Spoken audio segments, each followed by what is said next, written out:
naitwa Celestine the Creator na tunaendelea na sifa za kiongozi. Kiongozi bora. Nasema kiongozi bora ni ule pia anayesikiliza. Point namba 5. Kiongozi lazima ajue awe na sifa ya kusikiliza watu wengine.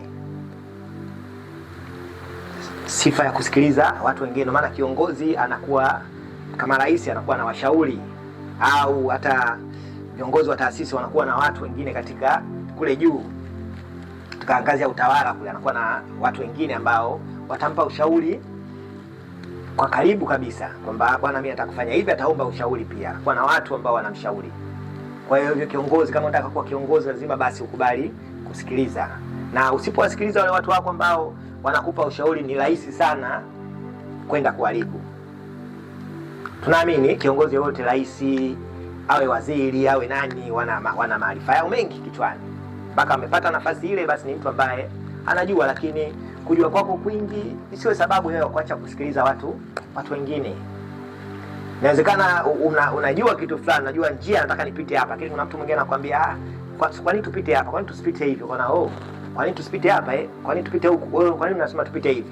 Huku ni kuna njia moja ndefu sana. Kwa hiyo kama unakuwa kiongozi unasikiliza, basi utapewa vitu vingi vizuri. Utaruhusu mawazo ya watu wengine. Ndio maana Nelson Mandela anasema alijifunza kwa baba yake, wakati baba yake yupo chifu. Anasema alikuwa mtu wa mwisho kuongea, yote aweze kusikiliza, sikiliza, na mwisho anatoa nini? Anatoa maamuzi. Baada ya kuwasikiliza wale watu wote, machifu wote, yeye anakuwa mtu wa mwisho kufanya nini? Kutoa. Sasa baada ya amewasikiliza, amepata michango ya watu wote, inakuwa ni rahisi. Usiende tu kwenye chumba cha mazungumzo cha mkutano ukasema tunaenda kufanya 1 2 3. Weka mada mezani, wasikilize watu wanasemaje, kwamba hapa tunaenda kufanya nini. Hii ni kwa kiongozi yoyote ule. Kiongozi wa taasisi fulani za afya, kiongozi wa taasisi fulani ya jamii nini, peleka mada mezani. Anasema be good listener. Kuwa mtu ambaye unasikiliza, itakusaidia sana katika uongozi. Sana. Na sio lazima wasikilize wazee nani.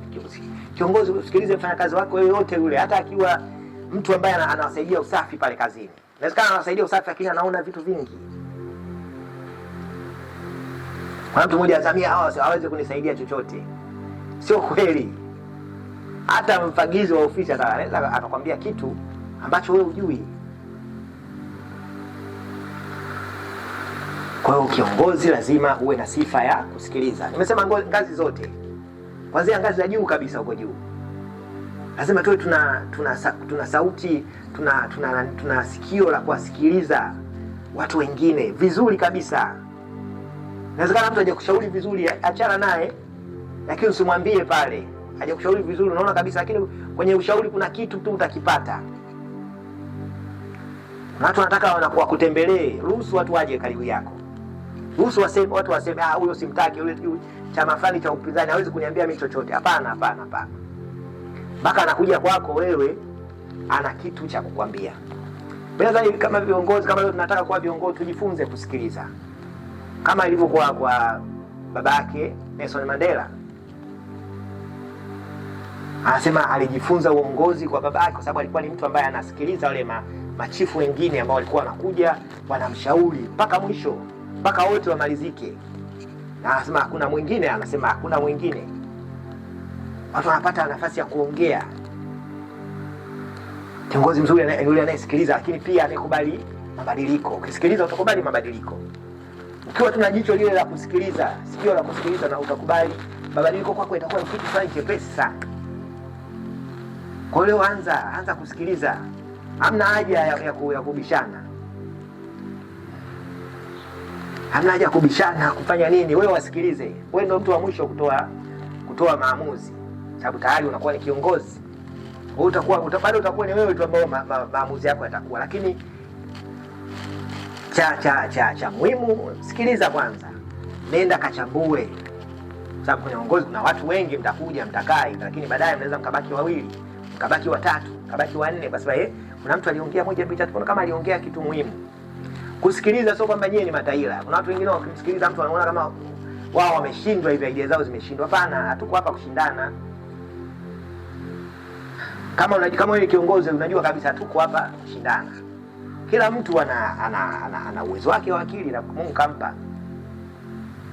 Kama mtu umemwona ametoa kwa lengo la kutaka kushindana, kwa lengo la kutaka kujisifia, tunawajua hao watu, unawaacha wanaongea, wanafanya nini? Unaongea, lakini wasikilize wale watu ambao unaona kabisa kwenye bodi, kwenye taasisi wanachangia kile kitu muhimu. Na kitu muhimu ukisikiliza hata kwa dakika ngapi utajua tu hii ni point. Huyu kasema kitu fulani. Ana level ndogo, ni mfanyakazi wa kawaida tu, ana cheo pale kazini. Sio mtu anayekufuata, sio mtu anayekuna nini, labda ndio nimesema hapa, labda ni mfagizi wa ofisi. Lakini anawashauri, anaona, nimesema anaona. Hata yule mtu wa getini, wa kiongozi mmoja anasema ushauri wake mwingi katika taasisi fulani ambayo alikuwa anaiongoza, alikuwa anaipata kwa mfunguaji wake, mtu mlinzi wa getini. Anasema alikuwa kabla hajapita, alikuwa kabla hajaenda kutoa gari yake alikuwa anaongea naye, anasema vitu ambavyo alikuwa akimshauri yule mlinzi. Anasema hajawahi mtu mwingine kumshauri mtu mwingine yote ofisini. Kwa nini? Kwa sababu mlinzi alikuwa anaona watu wanaokuja pale, watu wakitoka, mara nyingi watu wengi wanaenda kuongelea, wanapotoka getini pale wanaenda kuongelea matatizo ya ile ofisi. Kwa hiyo yule mlinzi alikuwa anasikia vizuri, kwa jicho la tatu anasikiliza, na alikuwa na ushauri, alikuwa anataka kampuni yao iendelee, anaenda kumwambia bosi wake 1 2 3, watu wanalalamika 1 2 3, kuna kitu moja, kwa nini usifanye hivi, kwa nini usifanye hivi? Jamaa akawa anashangaa kwa nini. Ndio kuna siku akamwambia, watu wengi wanapotoka hapa getini wanakuwa wanalalamika. Kwa mimi nimeona nikwambie, kwa unaona jinsi gani kwenye taasisi unaweza kama unajisifu mko juu huko, lakini hamsikilizi, hamna ukweli watu mambo yanayoendelea ofisini kwenu. Kwa hiyo leo jifunze kusikiliza hata wale watu wadogo katika ofisi yako, katika taasisi yako, katika nchi yako. Tusiwasikilize watu wale wataniambia nini, wale wataniambia nini, huyu mimi aniwezi na nili. Leo jifunze, kama ni kiongozi, kwa kweli unataka kuwa kiongozi, jifunze kusikiliza. Hata kwa vijana wadogo,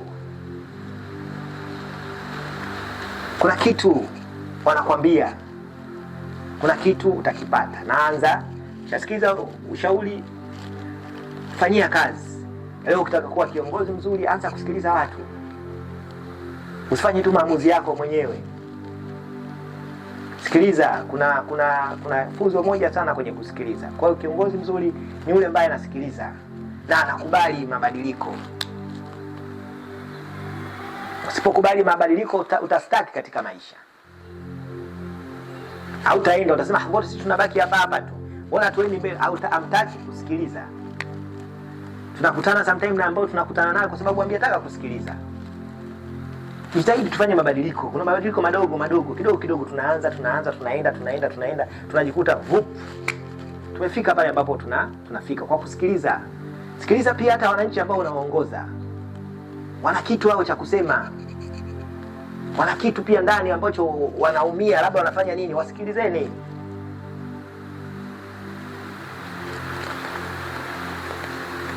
Naitwa Celestine Zakileta.